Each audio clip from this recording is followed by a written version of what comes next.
Hello everyone, welcome back to another video.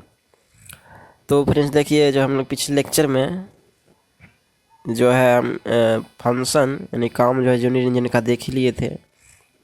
तो ये जो हमारा थर्ड लेक्चर है कॉन्ट्रैक्ट एंड अकाउंट्स का, ठीक है।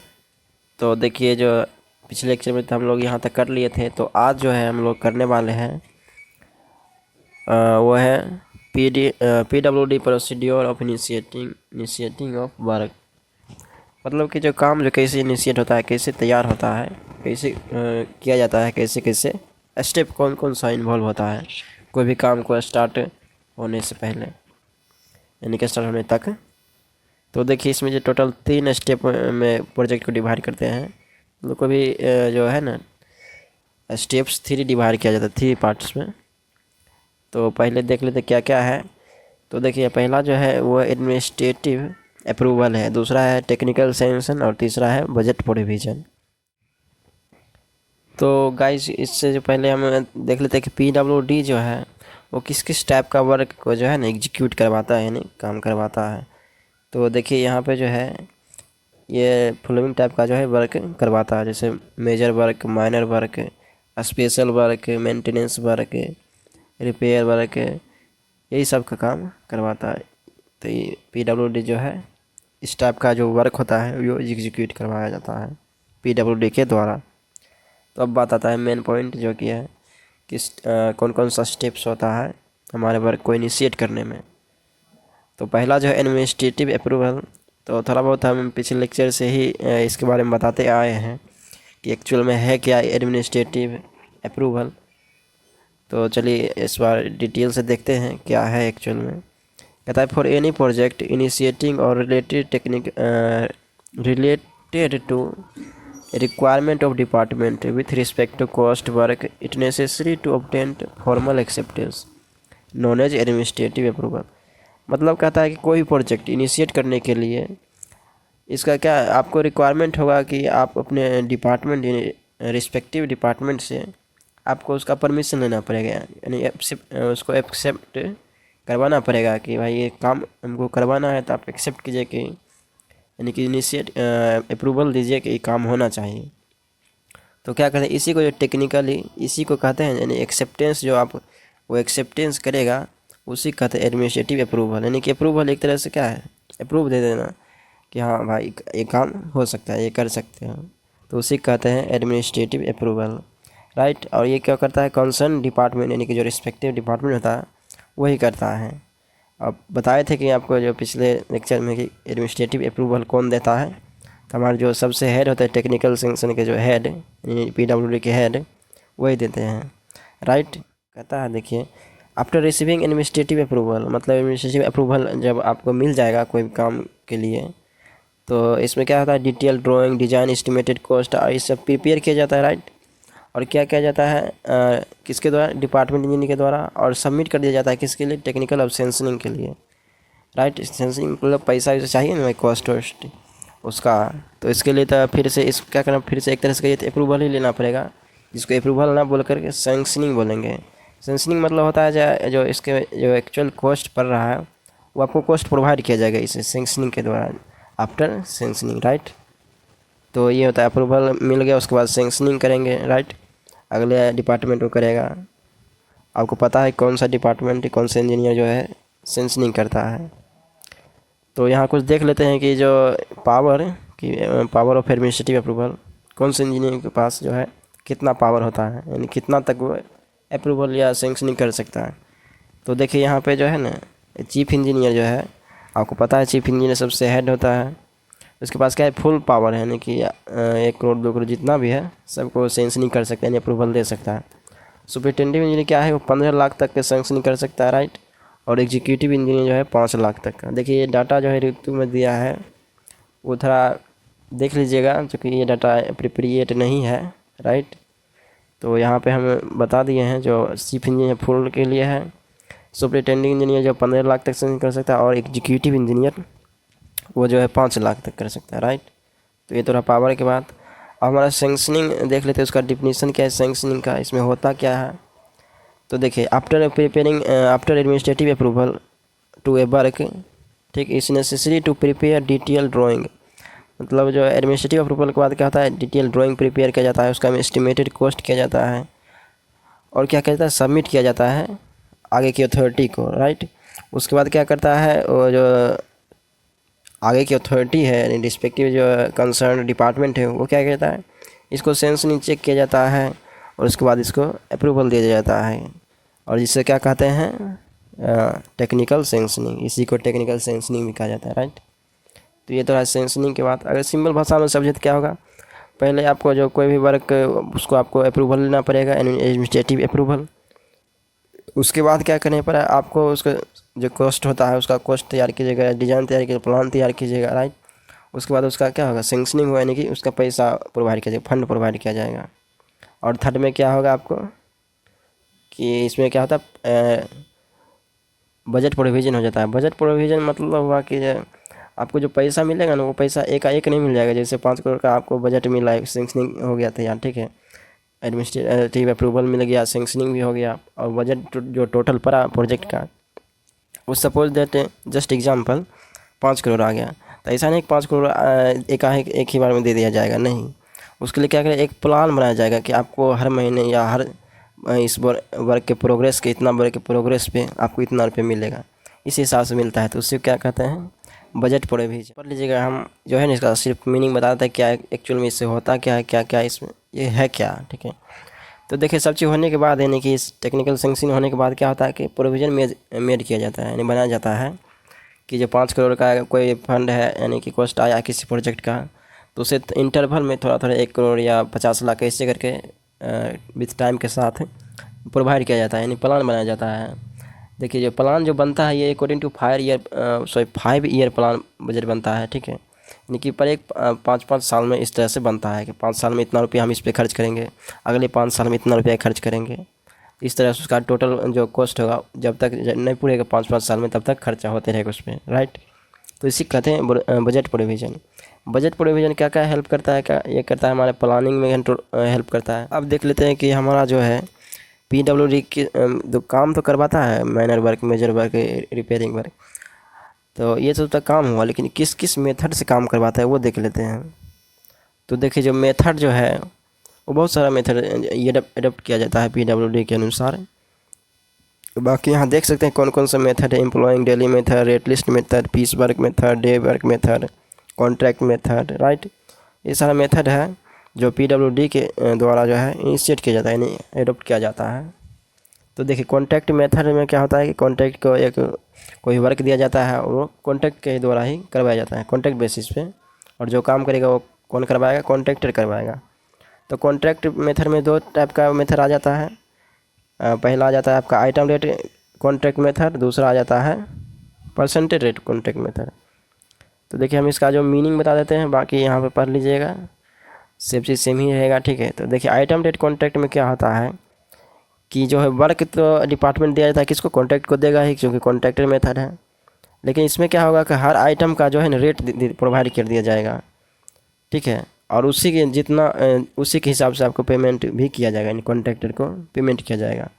तो it is also unit rate contract और शेड्यूल रेट, ये ध्यान दीजिएगा, इसमें ऑब्जेक्टिव में आ भी सकता है कि कॉन्ट्रैक्ट मेथड को क्या कहते हैं, आइटम रेट कॉन्ट्रैक्ट मेथड क्या कहते हैं, also known as piece contract और schedule contract, right. Rate contract method में क्या होता है कि इसमें जो पेमेंट जो होता है ना, इसमें कितना परसेंट जो है कॉन्ट्रैक्ट काम कर किया है, हो गया है, उस हिसाब से दिया जाता है। 10% काम हुआ था, 10% का इतना आपको पैसा भी दिया जाएगा, किसके द्वारा, डिपार्टमेंट के द्वारा कॉन्ट्रैक्टर को। तो मतलब इसमें पेमेंट जो होता है कॉन्ट्रैक्टर को परसेंटेज के हिसाब से होता है कि आपने कितना % हमारे वर्क को कंप्लीट कर दिया, तो उस हिसाब से होगा, तो इसको कहते हैं परसेंटेज। तो देखिए अब जो हमारा नेक्स्ट जो मेथड है वह है rate list method, right. Rate list method में क्या होता है कि इसमें यह वर्क तब होता है जब एडोप्ट किया जाता है जब जो है टोटल वर्क का अमाउंट जो 3000 से कम होता है। मतलब ये छोटा मोटा वर्क के लिए एडोप्ट किया जाता है, ऐसा नहीं बड़ा बड़ा प्रोजेक्ट के लिए, छोटा अमाउंट के लिए लेस देन जब होगा 3000 से या इक्वल टू होगा तो ये रेट लिस्ट मेथड का यूज़ किया जाएगा, राइट। इसमें क्या होता है देखिए ये तो चूँकि जो है ना ये रेट लिस्ट मेथड अमाउंट जो कम होता है तो क्या होगा, बड़ा बड़ा कॉन्ट्रैक्टर जो होगा वो थोड़े इसमें चाहेगा कि हम भी काम करें, वो सब इसके लिए बड़ा बड़ा project खोजेगा, right.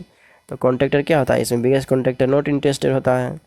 Executive engineer not publish any tender और रिगार्डिंग द वर्क, मतलब कोई भी चूँकि छोटा वर्क ही है तो इसके लिए थोड़ी टेंडर प्रोवाइड निकाला जाएगा कि कौन कौन उसको टेंडरिंग किया जाएगा कि कौन इसको करवाएगा।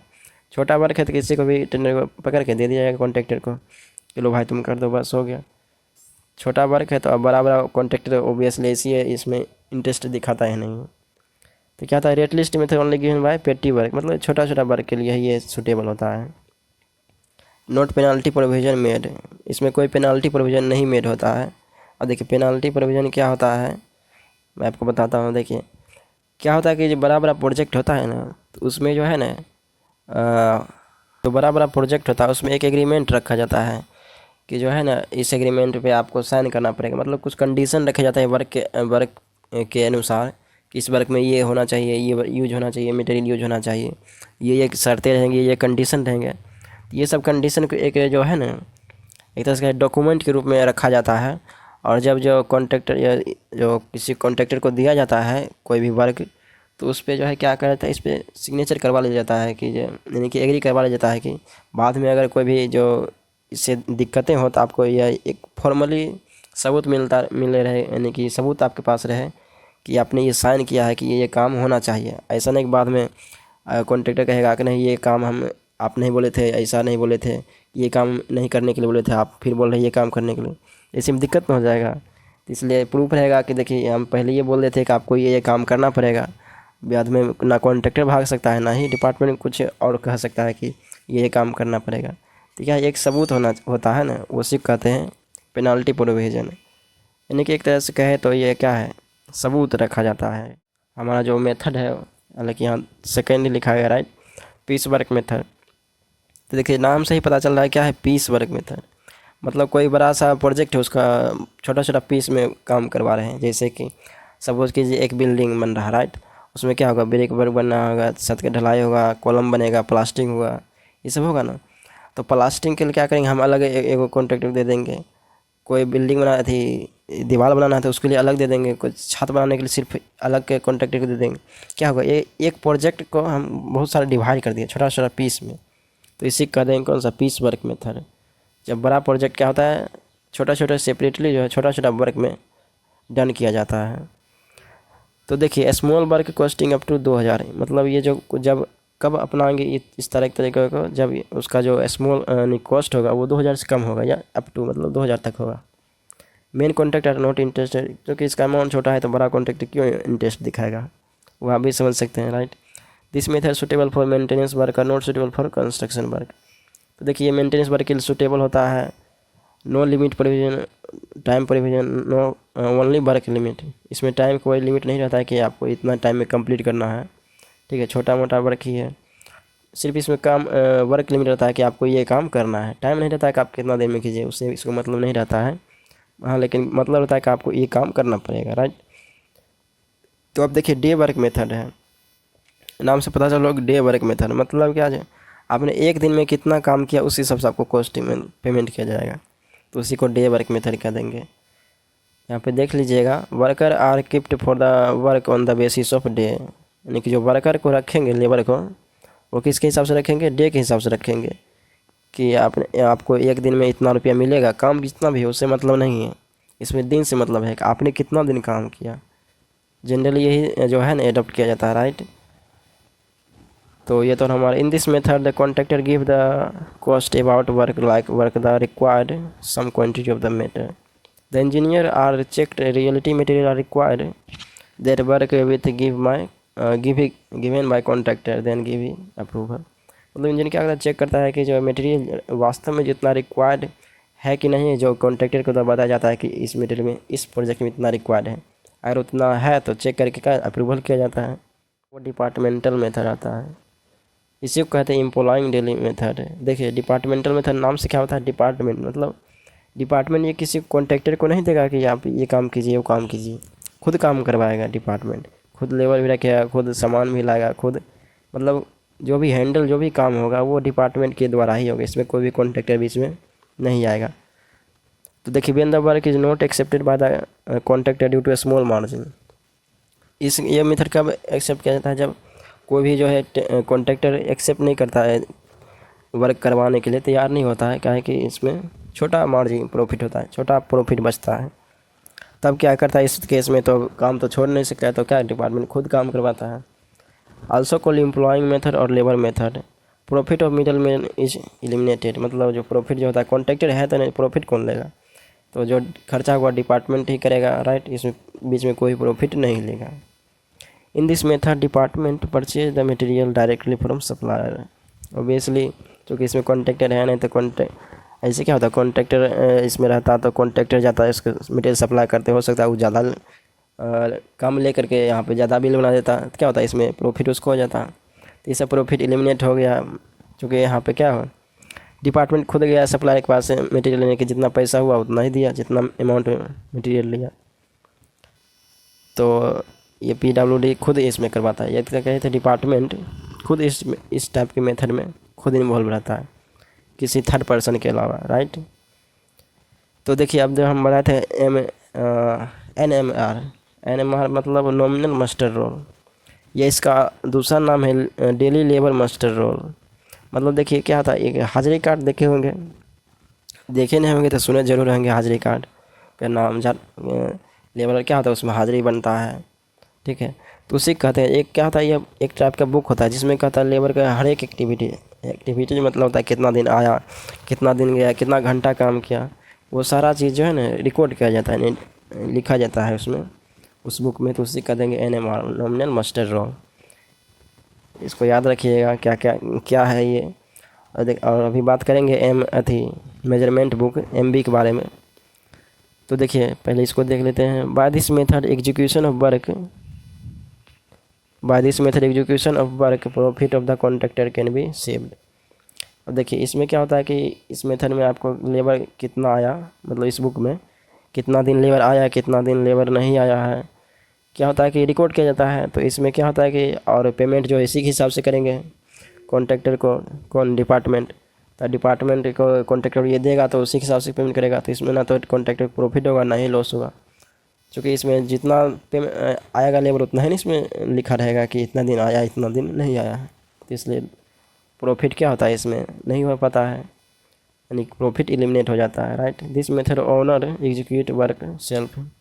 इस मेथड में क्या होता है, ओनर जो है एग्जीक्यूट यानी वर्क खुद करवाता है।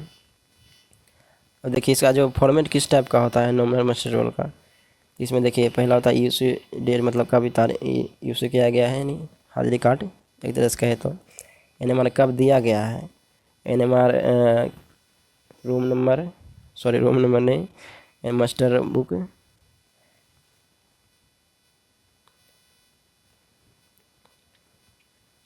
तो देखिए जो है ना, अब देख लेते हैं हम इसका फॉर्मेट के बारे में, मतलब किस टाइप का इसका फॉर्मेट होता है। तो देखिए जो इसमें पहला जो है उसमें रहता है date of using, number of master roll, उसके बाद number of inner sheet, number of work और डेट ऑफ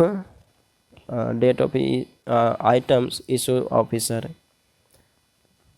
ये सब होता है। बाकी देखिए ये तो किताबें में रहता है, बाकी ये सब अभी यूज होता नहीं है, क्योंकि इस टाइप का जो सिंबल रहेगा तो कह देंगे कि क्या, इस टाइप का यहाँ पे देख सकते हैं, इस टाइप का सिंबल रहेगा तो कहेंगे कि present in morning but absent in morning. इसमें देखिए यहाँ पे क्या है, दो कट रहेगा तो प्रेजेंट बोथ मॉर्निंग, ऐसा नहीं है। अब इस टाइप का समझिए, हाजिरी कार्ड में लिखा है मतलब दोनों नहीं आया है, मतलब एब्सेंट है, ऐसा किताबें में ही रहता है सिर्फ। ये ना है मतलब कट्टो है तो क्या होगा, present in both evening and morning, ऐसा नहीं है। अब एक्चुअल में इसका मीनिंग होता है कि एब्सेंट है, नहीं आया है काम करने। तो ये तो देख लीजिएगा। बाकी अब देखिए कुछ रूल्स है नॉमिनल मास्टर रोल को लिखने के लिए कि क्या क्या इसमें रूल्स है, वो देख लेते हैं। पूछा भी जाता है एग्ज़ाम में, थोड़ा केयरफुली देखिएगा। नेवर प्रिपेयर डुप्लीकेट, कभी डुप्लीकेट क्या प्रिपेयर नहीं किया जाना चाहिए, right. For each work prepare on the one और मोर NMR, सभी वर्ग के लिए, अलग अलग वर्ग के लिए एक या एक से ज़्यादा आपको प्रिपेयर करना चाहिए। कौन सा, NMR, राइट।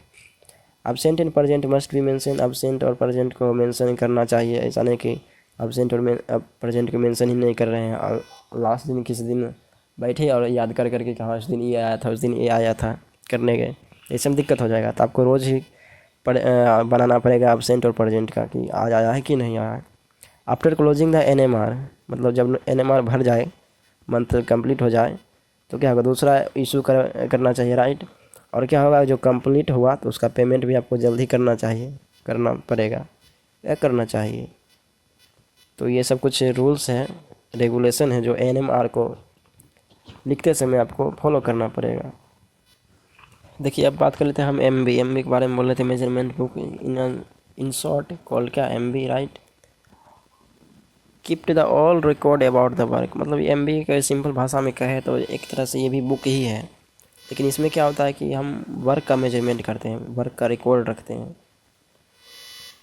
आप लोग एस्टिमेटिंग में 5th से में, राइट, पढ़े होंगे क्या, जो इसमें जो मेजरमेंट करते हैं, एस्टिमेटिंग करते हैं, तो उसमें टेबल एक बनाना पड़ता होगा, पार्टिकुलर लिखते हैं, उसमें details of actual measurement, length, width, depth, ये सब लिखते थे ना। उसमें यहाँ पे लिखते थे कंटेंट एरिया का है, या इसमें लिखते थे डिस्क्रिप्शन, राइट। तो वही वाला है, सेम है यहाँ पे। इसमें क्या करते हैं, मेजरमेंट करते हैं कोई भी वर्क का, इसमें यहाँ पे वर्क का नाम लिख देंगे, यहाँ पे उसका लेंथ लिखेंगे, विड्थ लिखेंगे, डेप्थ लिखेंगे, उसका वॉल्यूम और इसको जो भी होगा अमाउंट वो निकालेंगे, क्वांटिटी यहाँ पे लिख देंगे। तो वही एक टाइप सा ये भी बुक ही है जो वर्क को मेजर करता है। अब देखिए मेजरमेंट बुक 3 तरह का होता है, ordinary measurement book, standard measurement book और check measurement book. SMB, CMB और MB। MB मतलब ऑर्डिनरी कहिए या मेजरमेंट बुक कहिए, बात एक ही है। होता है कि ये MB के चेक करने के लिए जो है, ये कहे रीचेक करने के लिए ये चेक मेजरमेंट बुक तैयार किया जाता है। ये जो है तैयार किया जाता है सब डिविजनल ऑफिसर इंजीनियर के द्वारा, यानी AE के द्वारा तैयार किया जाता है ये चेक मेजरमेंट बुक। और इसका पर्पस क्या होता है कि जो हमारा MB में जो डाटा रिकॉर्ड है किया गया है वो सही है कि नहीं, इसलिए हम चेक मेजरमेंट बुक तैयार करते हैं। और कौन तैयार करता है, AE तैयार करता है, AE को ही SDO कहा जाता है। आपको याद हो तो हम बताए हैं, राइट। ये क्या कहता है, deduct for mistake in MB, keep the record list of measurement record, ये सब इसका पर्पस होता है। तो देखिए डिस्क्रिपेंसी ऑफ चेक मेजरमेंट और measurement record in the MB not greater than 2% of original cost, 5% of repair work और 10% of earth work. मतलब क्या कहता है कि मेजरमेंट बुक में आप जो भी रिकॉर्ड किए हैं 2% उसका ओरिजिनल वर्क से ज़्यादा नहीं होना चाहिए, 5% जो रिपेयर वर्क ज़्यादा नहीं होना चाहिए, और अर्थ वर्क जो रिकॉर्ड किए हैं वो 10% ज़्यादा नहीं होना चाहिए। तो चलिए कुछ हम डिफरेंस देख लेते हैं कि जो क्या क्या डिफरेंस है कुछ मेथड्स में, जैसे डेली वेजेज मेथड और पेटी वर्क मेथड और पीस वर्क मेथड बताए थे। तो क्या होता है डेली वर्क मेथड में, क्या होता है कि यह क्या होता है, डेली वर्क के हिसाब से लेबर को रखा जाता है और उसी के हिसाब से पे किया जाता है। पीस वर्क मेथड में क्या होता है कि छोटा छोटा पीस वर्क जो किया जाता है, सबका अलग अलग छोटा छोटा एक प्रोजेक्ट को छोटा छोटा काम में बांट दिया जाता है और उसी के हिसाब से पेमेंट किया जाता है, दिस होता है। अब देखिए आइटम रेट कॉन्ट्रैक्ट और रेट लिस्ट मेथड में बता ही दिए थे, यहाँ देख लीजिएगा। और पीस वर्क मेथड और डे वर्क मेथड वही है दोनों। तो ये हमारा जो है फर्स्ट यूनिट कहे तो कॉन्ट्रैक्ट एंड अकाउंट का जो 6 मार्क्स का जो आता है, और हमेशा आता ही है, ये बात है, जान लीजिए कि जो इसे 6 मार्क्स का जो है आता ही आता है। तो ये हमारा जो लेक्चर है, यानी ये सीरीज जो चल रहा था फर्स्ट यूनिट का वो ख़त्म हो गया है। तो जो अब जो हम लोग जो करेंगे वो कॉन्टैक्ट करेंगे, वो 16 मार्क्स का पूछता है, उसी को अब हम लोग देखेंगे। तो चलिए मिलते हैं नए वीडियो में नए टॉपिक के साथ, तब तक के लिए जय हिंद।